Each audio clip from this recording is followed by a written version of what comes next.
and you go from this large document to something which would be 15 pages. Now, sorry for English here.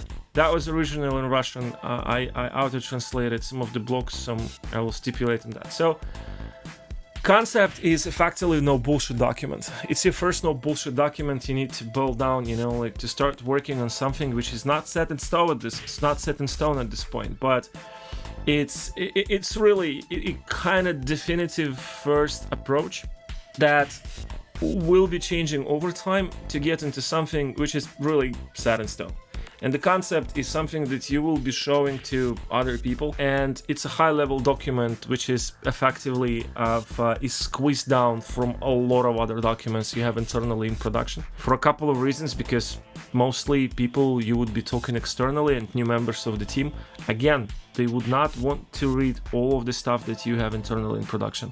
People don't like to read things which are irrelevant to them, and you kind of can make them, which is an asshole move. Sometimes you have to, and a good check if people are indeed and genuinely interested into your project.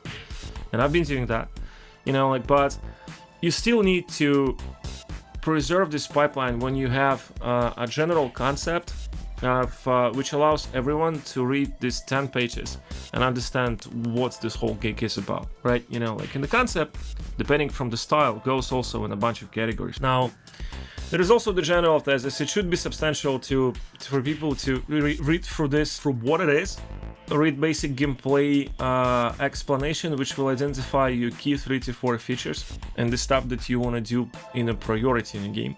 Game modes, if you want to do that, gameplay loop a little bit above, game world and setting, right? For setting, I'm using the part from the game design document, which again tells the story in bits, giving a little bit of space for imagination.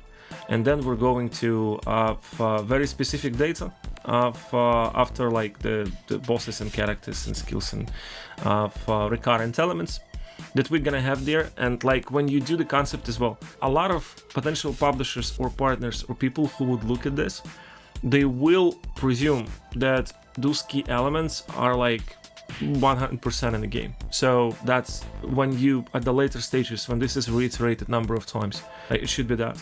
I also have a plot synopsis here of basically what the story we're telling, on through the 8 chapters. Talk a little bit about similar games. So it's like Uncharted, the Sax Human Revolution, mission structure, multiplayer mode, secret world, videos and stuff, conspirological gig, right? And I'm talking about like development parameters and here I'm just using my experience. Here, based on the previous knowledge, I'm boiling this down into something which again, through the course of the production, will change about 3 times. First, when you enter into the vertical slice. Second, when you finish the vertical slice.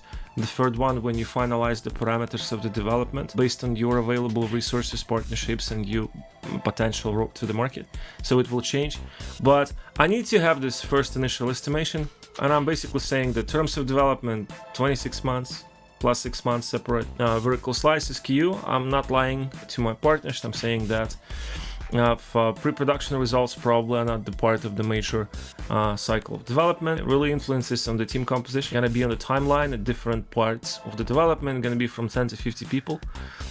Plus graphics outsourcing. Gonna use that. Development budget is roughly estimated like is a 2.5 million per platform. 600,000 for the vertical slice. Average size A+ game in Western understanding. It can be any numbers, really. Like we can take a much more simple example for 10 months of development and say that this is like a 500,000 game, whatever. Like one of the things I want to do later after we went through 5 or 6 talks, I want you guys to effectively send me some of the ideas we can disassemble as an examples on a high level through the methodologies we're discussing. Technology in the development schedule, right? I mean, like, and this is your, again, kind of a North Star of initial concept is something you can lean at when you plan everything else, and it's based on your larger understanding of the project. And I would say, again, it's more of a feeling than understanding at this point. And I think that this is an important remark, right? Like it's like at this stage, initial concept of more of a feeling than anything else. but you need to have it to start working with something. And the way you start to work with something is that once you identify the story and the plot, you need to define the vertical slice. And now we're getting into the space of actual methodologies and of identification of the vertical slice. And again, for people who are new or who are not familiar with this term for some reason, while I partially think that a bit of my purpose in this industry to tell people about vertical slice for the last 15 years, from 25 years of career in video game development, because so many people ignore that. But yeah, vertical slice is 5 or 10% of content of your future game and about 80% of quality. Why it is important to have it? Important to have it because you want to have an internal benchmark for the team. You want to have the benchmark for all the further calculation in a specific quality of specific features and specific elements which have been approved after the vertical slice. And this is the real data once you have it, not hypothetical. You want to have it to show it to whoever externally, and that can be community, that can be publishers, can be anywhere else.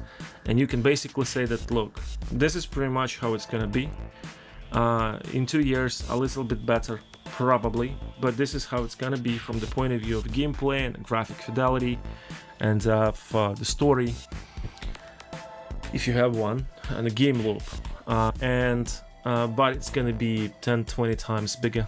And what we're currently we're looking to scale this and to make it a full game, full product. And this conversation is at large, it's much more effective than just get into the stipulations. So what you need to do at this stage is that you want to use initial concept and this whole block, and you want to make an abstract to vertical slice definition. And first thing you need to start thinking about is which part of the game you're taking for the vertical slice. Now, it shouldn't be the actual very beginning, because it's a little bit dull. It's not containing most of the features that you probably want to show from the point of view of core mechanics and what signifies your game and makes it different from other games. Shouldn't be at the very end, because like the very end, it's probably a pinnacle of the story. A lot of the things going on, too many characters, too much work, a lot of unique elements which are not repeatable, extremely hard, way too expensive not to really justify it. So good thinking is, I think, end of the first act, beginning of the second act of the game. Again, sorry for using story games as an example, it's much more easier for me.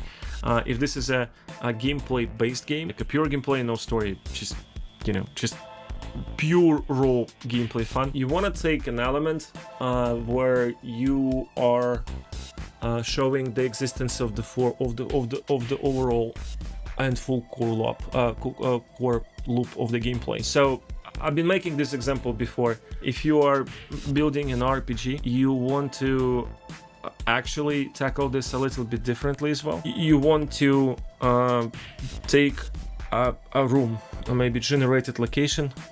You want to give non-existing into the final game interface for everyone who would try the demo, and you want to give an opportunity for the person who tests your build to pick the class, for immediately distribute 10-20 skills or skill points to start tackle around the builds, give them some initial ready inventory with different quality of the items, and allow them to construct unique builds, send them into the room and start sending enemies at the character with raising complexity and ability to pause the game and tweak your build for more efficiency. So it's more of an approach of the mini game every time you're building something which is focused at the mechanic. When it's about the story, it's about audio, visual exposure and representation. And story-wise, indeed, it makes sense to do something at the end of the first act, beginning of the second act, something along those lines.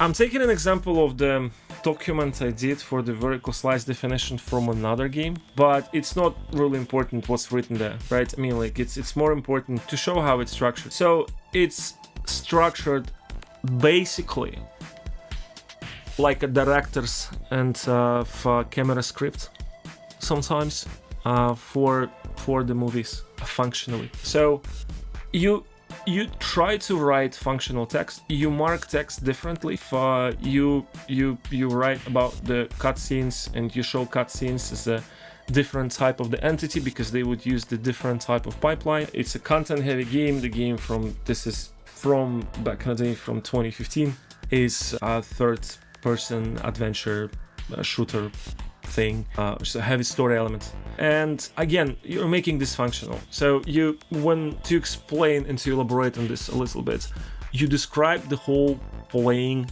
in so much detail you can explain. So a main character goes into location after the cutscene. There's a description of the location, and then there's a gameplay focus on what's going on and what we're showing in this specific part of the game. And then if there are enemies, then there are enemies, and if there are gameplay elements and features which we are now pinning to specific exposure, then they are as well.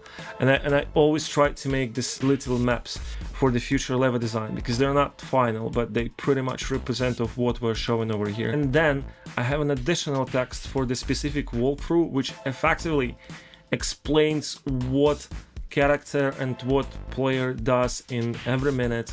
And then it goes to the next dialogue that happens over the intercom, and then they go into the second scene, and then they go through the third scene. And you detail this as much as possible, because functional detailization of the vertical slice document in this specific format will be essential, because you will be deconstructing this document a lot. This is a point where people don't really like the deconstruction and don't really like to go deeply into that. And this is exactly the reason why people cannot extract enough data to start pouring this data into the pipelines, build pipelines efficiently, and miss a lot of the things that will return later and will bite them by the ass. And be much more expensive, because like fixing anything in a linear production is extremely hard. It's extremely expensive, and you need to try to presume how to attack most of the issues at the pre-production stage. And so you get the idea of this, right? You know, it's a director script, more or less, and it's written that in a way that it would be looked upon by a whole bunch of a different type of disciplines in the development team now and later. And by that I mean designers, level designers, artists, and voiceover specialists, and people in animation, and art modeling people, and so on and so on and so on. And just to start making an example of this, like there are different stages of decomposition by different type of people, but everything starts with initial decomposition in general. And to provide additional decomposition that falls into a few categories.